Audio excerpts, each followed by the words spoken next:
So there's a big old situation that sent everyone and their mum packing home, self-isolating. And as a result, you've got a lot of time on your hands. And I was once told that with great power comes great responsibility. So I'm going to help you out the only way I know how, by recommending some films to watch. As far back as I can remember, I always wanted to be a gangster. We've known each other many years. That's life! That's life! I tell you, I can't deny it. So welcome to episode 3 of The Creative Hustle, the podcast where I talk about movies and all related things. And yeah, today I'm going to be recommending a ton of great films that you can watch during your self-isolation period. I'm going to go over films on Netflix, Amazon Prime, and ones that you can, rent or buy. And when I'm referring to these streaming services, I'm referring to the UK.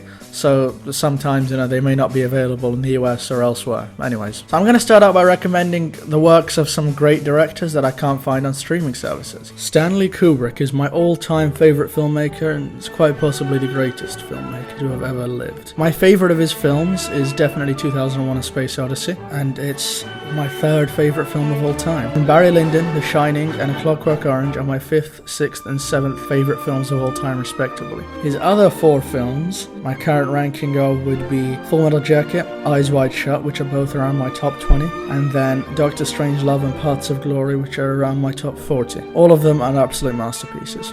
Akira Kurosawa is a filmmaker. Undoubtedly, if you're a cinephile or something like that, you've definitely heard his name. One of the greatest filmmakers of all time. He's created some of the best samurai films like Seven Samurai and Throne of Blood.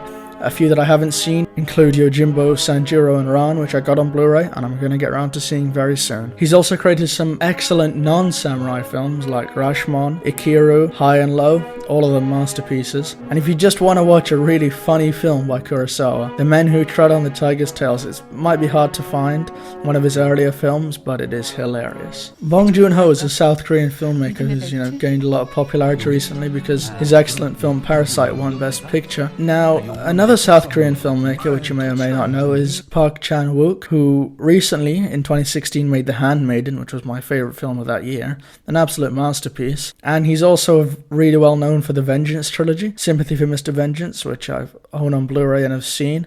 An excellent film. Old Boy, which I recently rewatched on my Arrow Video Blu-ray copy, which is great if you're wondering. That's an absolute masterpiece. The third one in the trilogy I need to get around to, that's Sympathy for Lady Vengeance, and it is actually on Prime Video, which is great. But Park Chan-wook, an excellent filmmaker. Francis Ford Coppola directed what I would consider the best film of all time, The Godfather, and also The Godfather Part 2.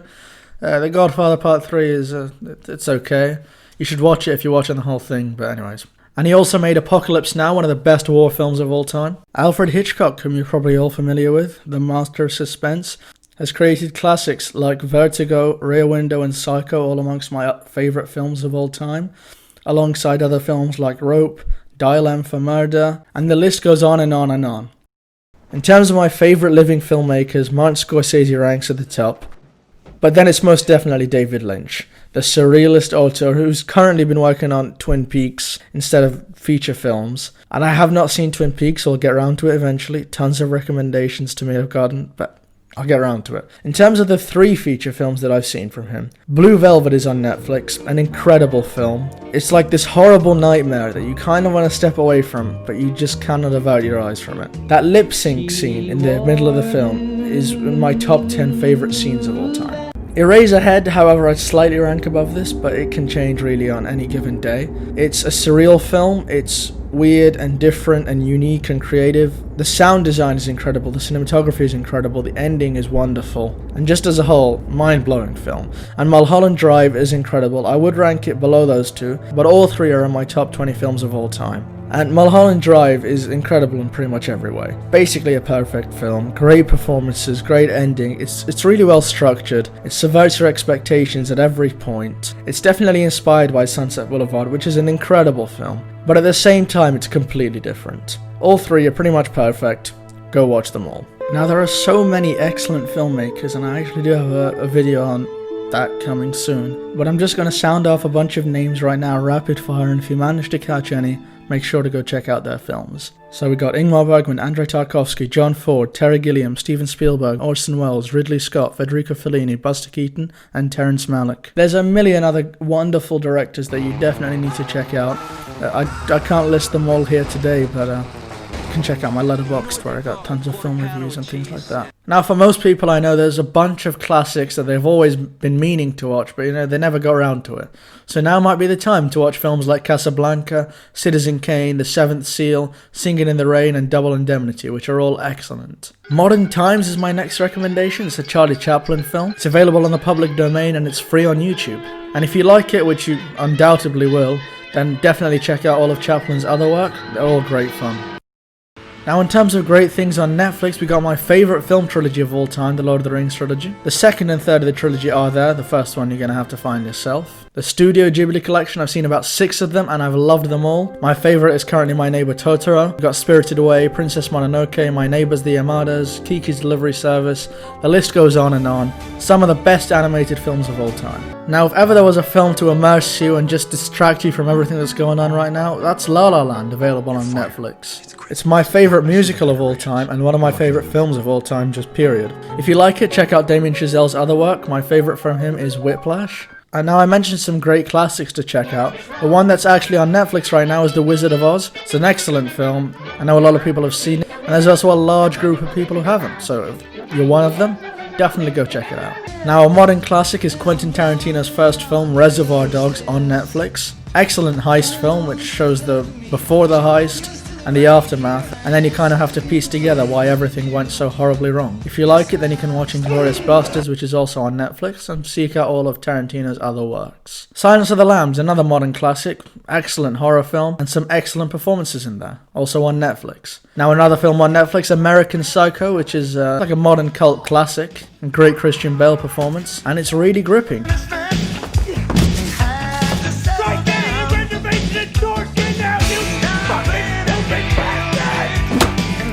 Now, if you want a less modern cult classic, The Holy Mountain is one of my favourite films of all time. I'll probably buy it somewhere, but yeah, it's great. The Irishman. I've been waxing lyrical about this film for a long time now. It's my favourite film from 2019, and it's 3.5 hours long, so I know many people have been holding out on watching it, but now you've got a ton of free time, so go and check it out. And in the UK on Netflix, there's Goodfellas and Mean Streets by Martin Scorsese.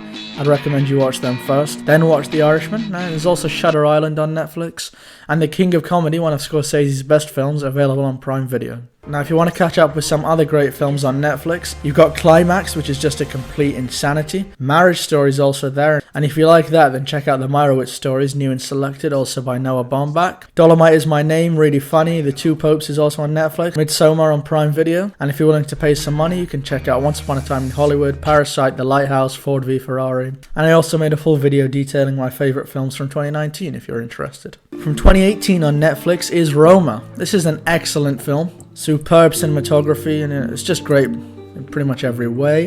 And if you like it, there's a documentary about the making of the film. It's also on Netflix. Uncut Gems is probably the most tense film I've seen in a very long while. It's amazing. I loved it from start to finish. I've seen it twice. Made by the Safdie brothers. It's available on Netflix. They've also done Good Time, which is there as well. I'd recommend watching Uncut Gems first. It's just more accessible, but they're both excellent. A modern western, The Ballad of Buster Scruggs, on Netflix by the Coen brothers. An excellent film, and if you like it, there's a few other Coen brother films. There's True Grit on Netflix and Inside Llewyn Davis on Prime Video, and you can seek out their other works. A few other films on Netflix that have came out within the last decade. You got Birdman, Dunkirk, and First Reformed. All of them are excellent. If you like Birdman, check out The Revenant from Alejandro Inarritu, same director.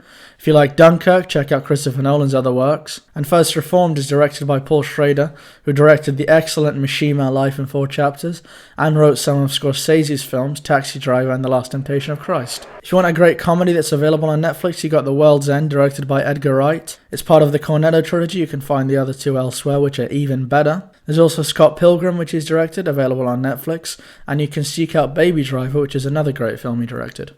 If you want a great romance, there's Call Me By Your Name, available on Netflix, and Phantom Thread, also available on Netflix. Both of them are 2017 films. If you liked Phantom Thread, then check out Paul Thomas Anderson's other films. My favourite from him is There Will Be Blood. The Ocean's Trilogy, you'll have a great time with these films. All three are available on Netflix and on Amazon Prime. They're heist films, they're really entertaining, really witty and very well acted. Nightcrawler is only about 100 minutes long, it's great, got a great performance by Jake Gyllenhaal, it's on Netflix and Prime Video. Prisoners, Netflix and Prime Video as well, directed by Denis Villeneuve, who's done some great films including Blade Runner 2049, and you got Hugh Jackman and Jake Gyllenhaal in this film, they're great. Under the Skin, one of my top 10 films of the decade. It's kind of a horror film, but don't go expecting like jump scares every 5 seconds. It's weird and you might not get it, but you know, if you really want a great film, Under the Skin is superb. Synecdoche, New York, another film that if you're just a casual film goer, you won't understand a thing. It's on Prime Video though, it's a superb film, and if you like it, check out Kaufman's other work. I've seen Anomalisa and that's great. Requiem for a Dream, also on Prime Video. This film's pretty short, it's entertaining, it's pretty wild, great music, all that. If you like the film, check out Darren Aronofsky's other work. There's Black Swan, which I've seen, which is great, but don't know where you can find it. And also on Amazon Prime is Pi by Darren Aronofsky. I haven't seen it, but you know, it's meant to be good. Fight Club. I mean, if you haven't seen this, I don't know, what the hell are you doing with your life? It's great, very entertaining. You've got Brad Pitt and Edward Norton in a great film. And if you like it, you can check out David Fincher's other films. You've got Zodiac on Prime Video. And on Netflix, you've got The Social Network, which is excellent. And Gone Girl is also there. I mentioned the Studio Ghibli films. If you want a different kind of animation, you got Fantastic Mr. Fox on Prime Video, one of my favorite animated films of all time. I mean, stop motion. It's directed by Wes Anderson. And if you like it, you can check out Isle of Dogs, which is also a Wes Anderson stop motion film.